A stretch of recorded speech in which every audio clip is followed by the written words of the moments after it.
Tolenilu. Ichaer Gwanar Navalanos Sibado no Kirar. I have made my choice.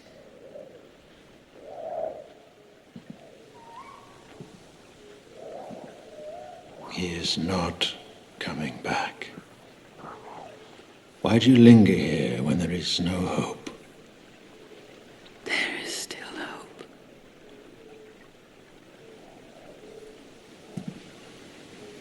If Aragorn survives this war, you will still be parted. If Sauron is defeated and Aragorn made king and all that you hope for comes true, you will still have to taste the bitterness of mortality. Whether by the sword or the slow decay of time, Aragorn will die. And there will be no comfort for you, no comfort to ease the pain of his passing. He will come to death, an image of the splendor of the kings of men in glory, undimmed before the breaking of the world.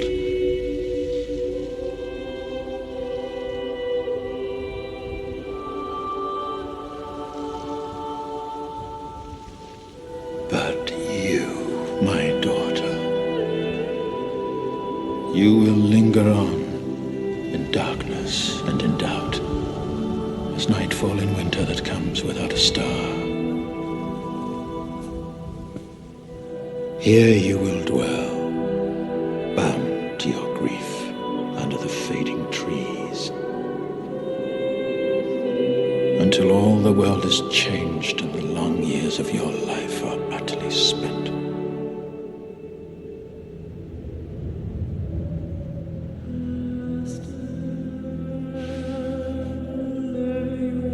Arwen.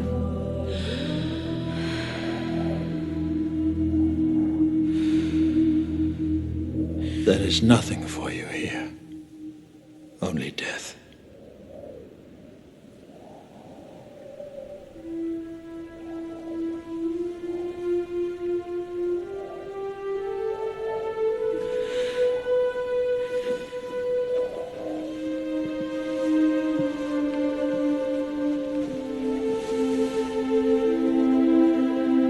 Ai muerin Verithli.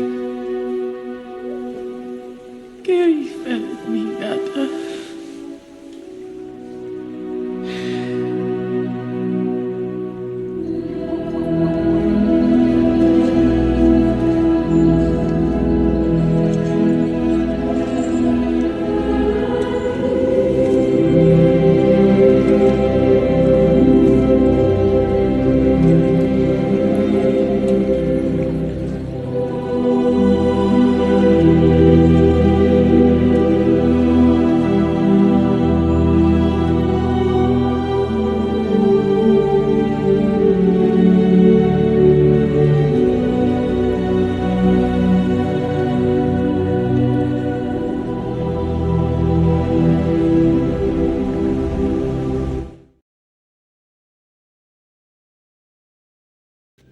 Too few have come. We cannot defeat the armies of Mordor. No. We cannot.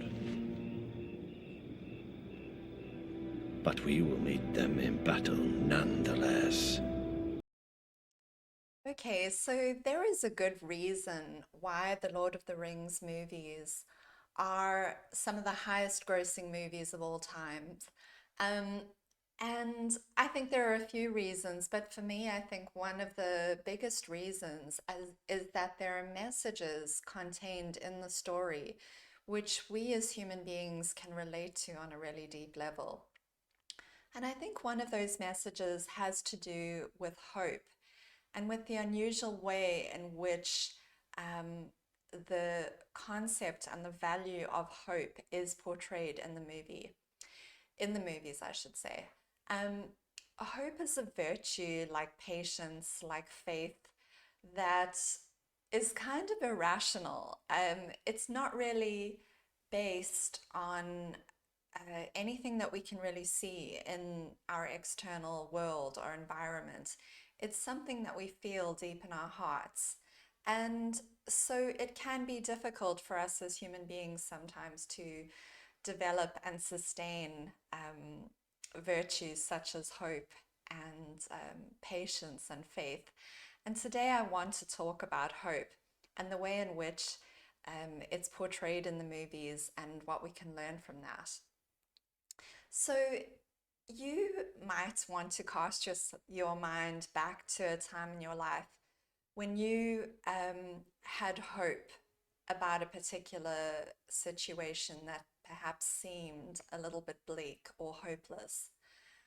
It might be that you or a loved one was dealing with a significant health challenge, that there didn't seem to be a kind of a reliable cure or good outcome for.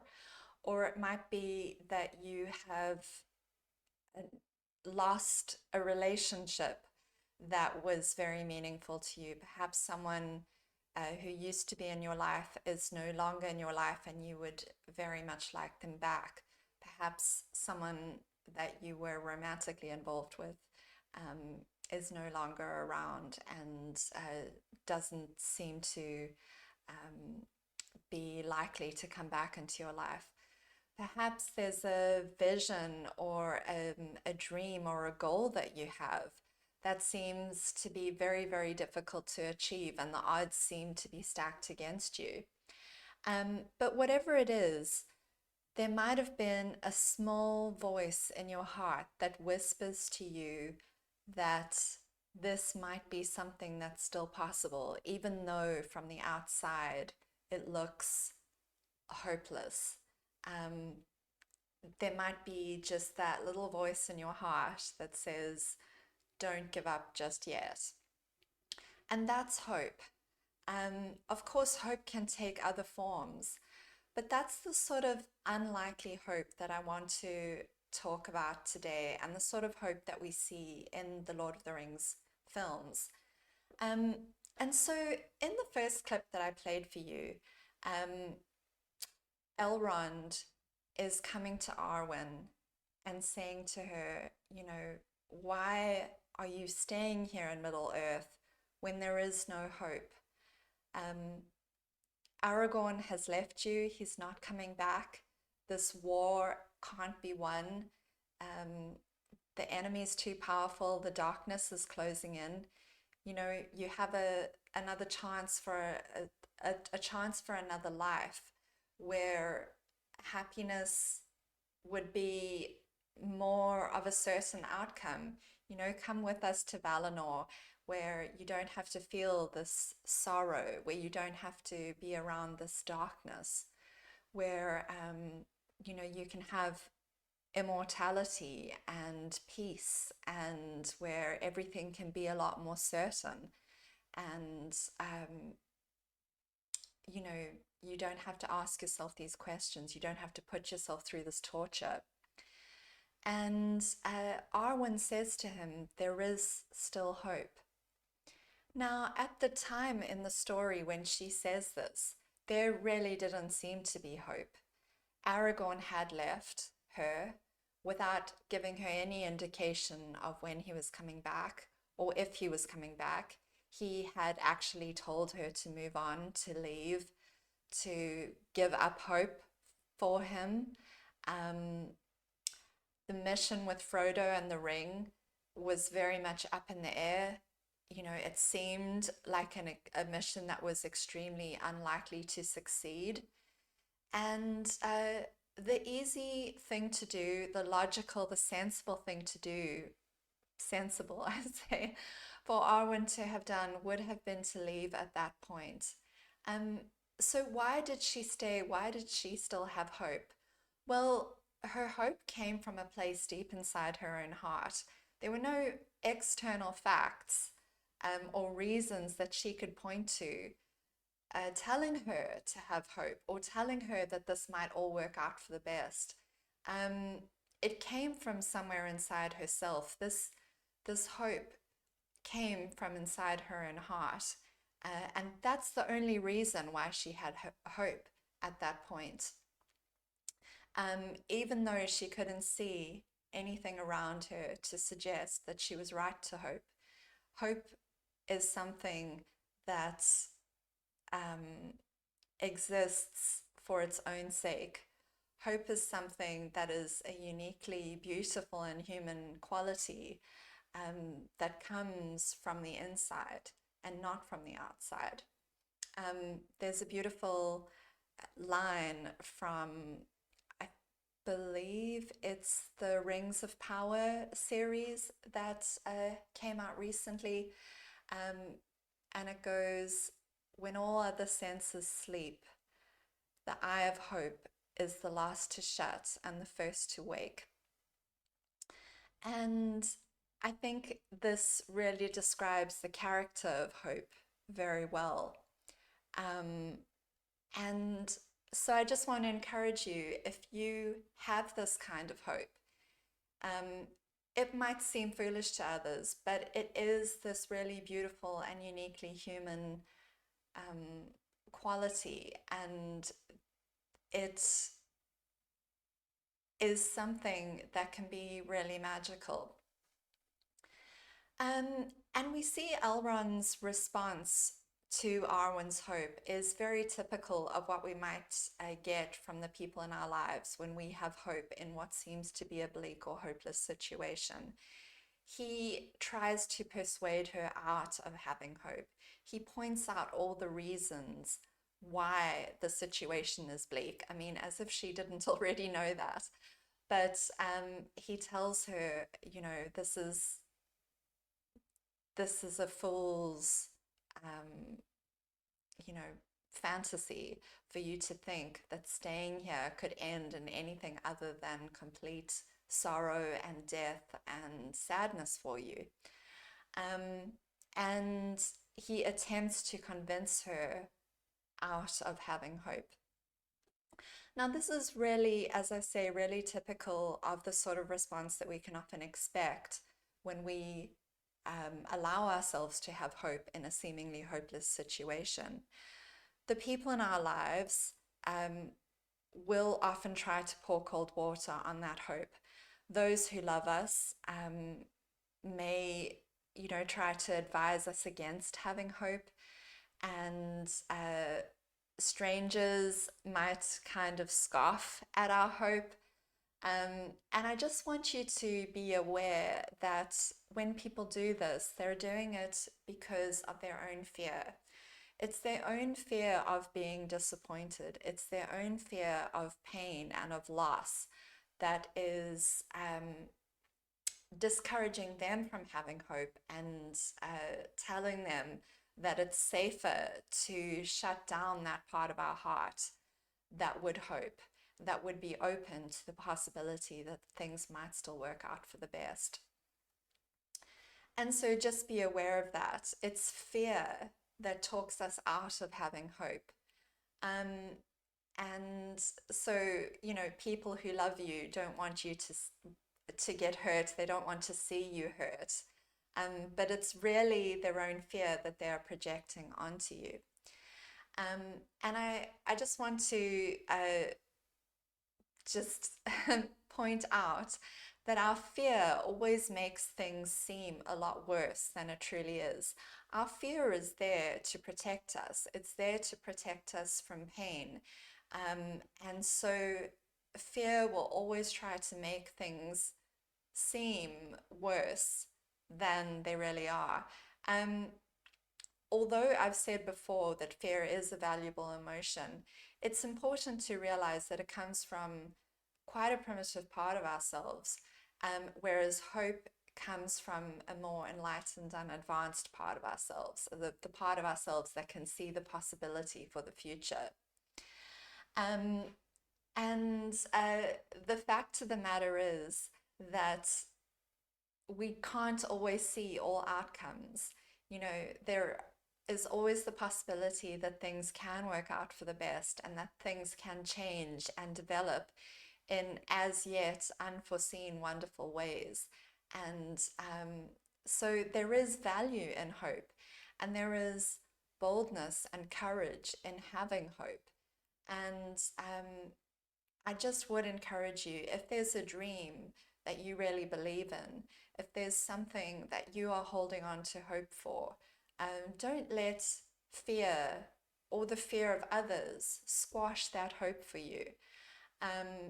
Because sometimes you know, as Gandalf says, even the very wise cannot see all outcomes. Um, and so, you know, take courage from Arwen's story. I think her part of the story is really beautiful because she believes in Aragorn and in his mission, even when perhaps he doesn't, and even when perhaps other people, you know, are struggling to believe in it. She believes in it. She has hope, and that hope is very much a part of how things actually work out in the end.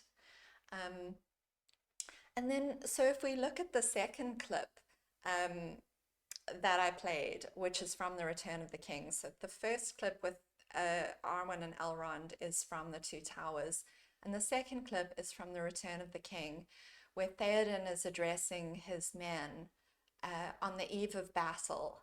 They're about to leave. Well, the next day they're going to ride for Gondor and Minas Tirith, which is under attack from the armies of Mordor.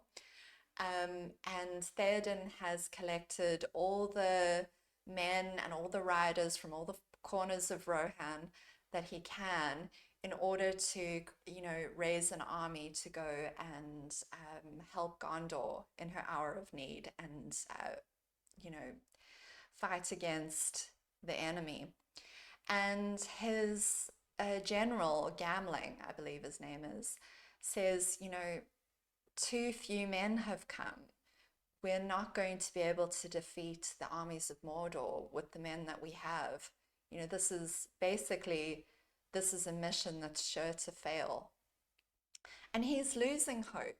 And you can kind of see the other men are losing hope as well. And this is a time, you know, this is a very pivotal moment when a lot of dreams die, when we talk ourselves out of what we have, you know, set ourselves a goal to do. And we say, well, this can't succeed. All the odds are stacked against us. And Theoden does what I believe a good leader does. And he lends his men his own hope and his own courage and his own vision for their mission. And he says, no, we cannot defeat the armies of Mordor. As things stand, you know, he says, I can understand why you feel that way. We don't have enough men, but this is who we are. This is what we've intended to do. Gondor needs our help, and we are going to meet them in battle nonetheless.